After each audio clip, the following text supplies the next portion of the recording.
دستخط بھی کر دیے، اور اس میں حضرت مولانا فضل الرحمان صاحب دامت برکاتہ عالیہ کا جو کردار مسلسل نظر آ رہا تھا، اور ان کے اس کردار کی وجہ سے صرف یہ نہیں کہ بہت اچھی ترمیمات بعد آ گئی اور بعض ایک اچھا قانون بھی نافذ ہو گیا، بلکہ میں سمجھتا ہوں کہ ملک و ملت کی ایک بہت بڑی عظیم خدمت ہوئی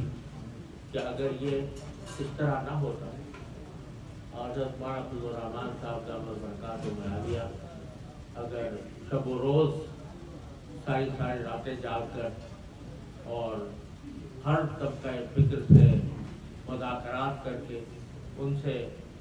ملاقاتیں کر کے ان کو ملاقاتوں کا موقع دے کر ہر ایک کی بات سن کر اور اس موقع پر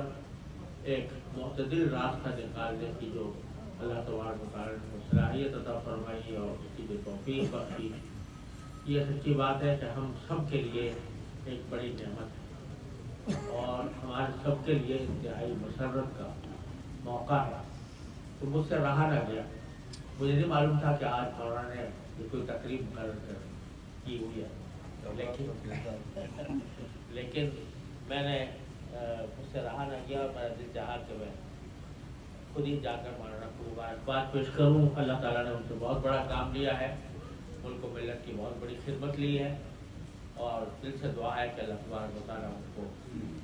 آئندہ بھی ہمارے ملک و ملت کے لیے ایک سرمایہ کے طور پر باقی رکھیں اور ان کے ذریعے مزید خدمات لیں۔ اللہ تبارک و تعالیٰ کے فضل و کرم سے اس میں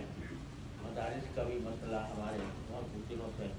پڑا ہوا تھا، وہ بھی بڑی حد تک الحمدللہ شکر اللہ تعالیٰ کا شکر ہے کہ وہ بھی حل ہو گیا، اور